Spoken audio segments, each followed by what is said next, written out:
yang namanya kasus kekerasan itu kan bisa seksual, KDRT, bisa fisik, psikis, perdagangan orang, itu juga masuk di sana. Nah, itu kan kasus yang terjadi. Nah, upaya kitanya apa? Kalau di sekolah, kita masuk untuk sekolah ramah anak. Karena sekolah ramah anak itu di dalamnya yaitu bagaimana tidak terjadi bullying, bahwa beragam mungkin ya, tidak hanya satu sisi, satu aspek. Mungkin ada KDRT-nya, ada seksualnya dan sebagainya. Nah, itu berawal dari mana permasalahan itu? Mungkin dari pernikahan anak. Itu rantai kemiskinan, pernikahan anak itu. Karena seorang anak punya anak, dia dari ekonominya belum kuat, emosinya juga labil. Ya, masih labil karena masih anak-anak.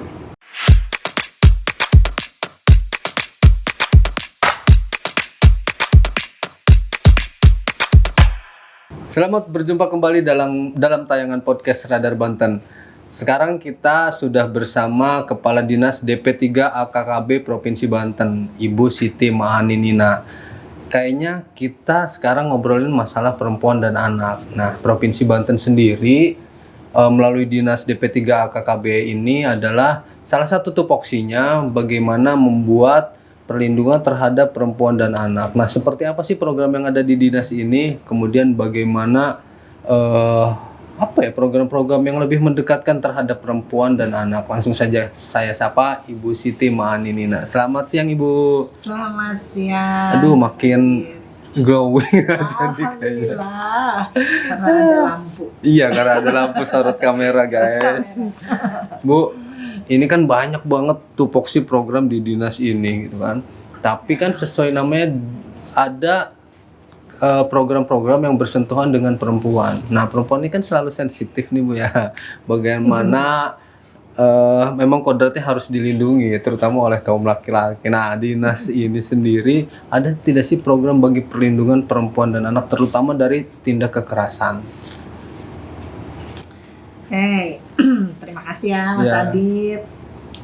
Memang untuk Dinas Pemberdayaan Perempuan, Perlindungan Anak, Kependudukan dan Keluarga Berencana Provinsi Banten, panjang ya? Panjang, itu yang saya tidak pernah hafal. Harus dihafal. Kita berbicara dulu jumlah penduduk ya. Karena tadi yang dibahas perempuan dan anak. Jumlah penduduk Banten itu 12.145.161 jiwa. Ya. Perempuannya itu 5.973.848 jiwa. Perempuannya.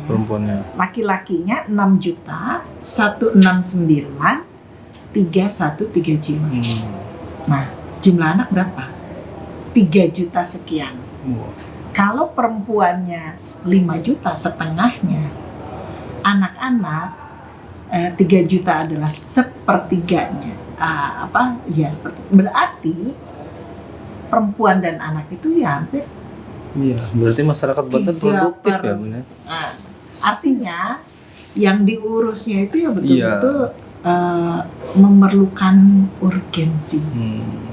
Karena laki-lakinya ternyata hanya 1/4, jadi 3/4-nya itu jumlah perempuan dan anak. Paham kan? Paham. Nah, oleh karena itu DP3 AKKB hadir di sini. Bagaimana mungkin terjadi dong Bun? Nggak mungkin kan terjadi kasus-kasus mungkin tindak kekerasan perempuan dan anak. Sekarang masih coba di jumlah penduduk ya. Ada berapa generasi sih di Provinsi Banten sekarang? Ada 6.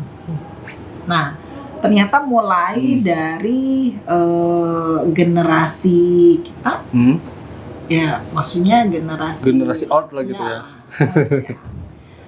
Ataupun generasi yang sekarang bahkan, nah itu dimulai dari generasi post Gen Z.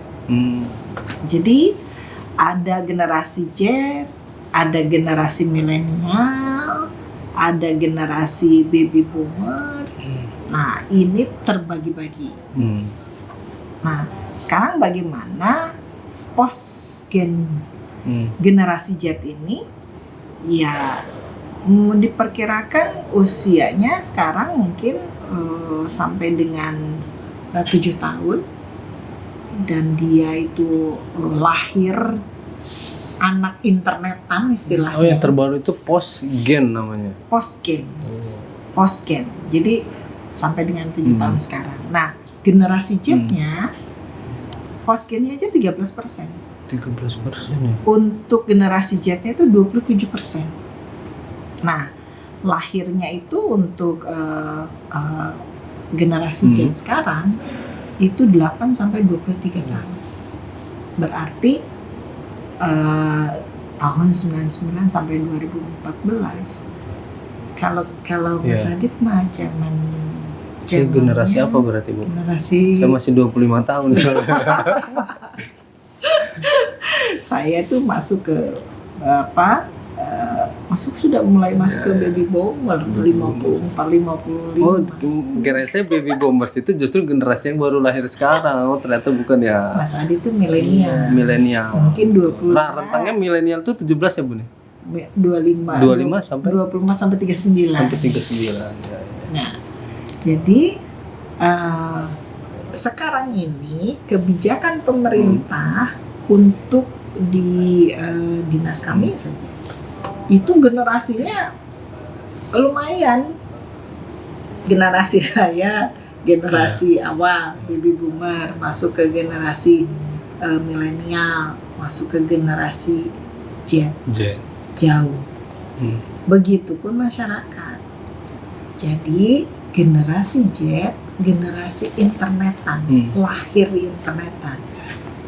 Inovasinya, kreativitasnya itu tinggi. Pola pikirnya juga tentunya berbeda. Pola pikirnya berbeda. Sementara kita dengan zaman dulu, kalau sekarang zaman now, kita zaman dulu itu berbeda.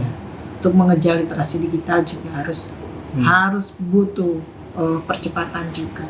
Nah, anak-anak sekarang lahir sudah mengenal. Bahkan di masa dia lahir menjadi anak internet. Nah,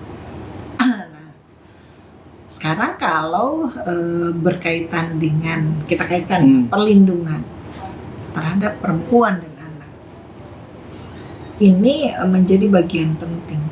Perlindungan anak itu ada 2. Ada pencegahan, ada penanganan khusus. Jadi ada pencegahan, ada pemenuhan hak anak, ada perlindungan khusus anak, itu di penanganan. Ini kalau kita kaitkan kepada indikator kabupaten kota layak anak, dalam hal ini provinsi mendapatkan Provila, itu dari 5 klaster 24 indikator, itu klaster 1 sampai dengan 4 itu di pemenuhan haknya. Nah, klaster 5-nya itu di perlindungan khusus. Apa perbedaannya, Bu? Pemenuhan, perlindungan. Nah, kenapa tidak disatukan aja gitu, Bu? Harus diklasterisasi seperti itu? Ya, karena pemenuhan itu lebih murah. Pemenuhan itu hak-hak dasar ya sebenarnya. Bagaimana anak-anak mendapatkan pendidikan?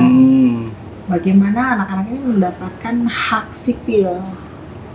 Hak sipil itu administratif lah ya, lebih ke hak sipil itu akte kelahiran. Iya, pencatatan kependudukannya.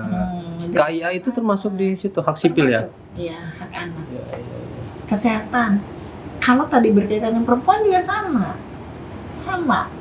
Kalau dia kesehatan, dia harus dilihat apakah lokasi rumah dia menjangkauan ke puskesmas itu bisa dilalui dengan baik atau tidak. Dan ini klaster-klaster ini 5 klaster 24 indikator itu terbagi di OPD kalau dalam kebijakan.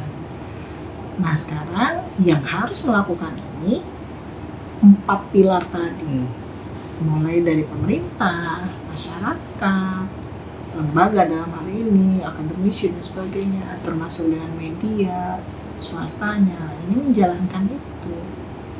Nah, sekarang kalau yang ditanyakan tadi adalah mengapa sih ada kasus? Katanya kasus-kasus ini kan bisa terjadi di mana saja, itu memang betul. Kita tidak bisa memprediksi kapan itu kasus itu akan ada dan siapa yang akan menjadi pelaku. Kadang malah yang banyak muncul itu kan pelakunya ternyata orang terdekat. Bukan hanya di wilayah perkotaannya. Justru kemarin kita sempat beritakan di Lebak itu yang muncul ke permukaan ada 99 kasus rentang waktu dari mulai awal tahun sampai sekarang. Ini kan cukup mengejutkan ya. Artinya daerah yang bukan masyarakatnya bukan urban gitu ya, masyarakat yang di Kabupaten Lebak, tapi ternyata kasus itunya tinggi gitu loh, kekerasan terhadap perempuan dan anak gitu loh. Nah, faktornya apa sih Bun sebenarnya gitu loh? Faktornya ya banyak faktor. Banyak faktor dalam arti kata kekerasan itu kan bisa terjadi.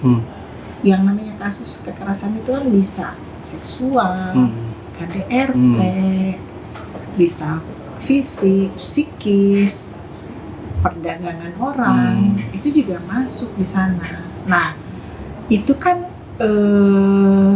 kasus yang terjadi. Nah, upaya kitanya apa? Kalau di sekolah, kita masuk untuk sekolah ramah anak.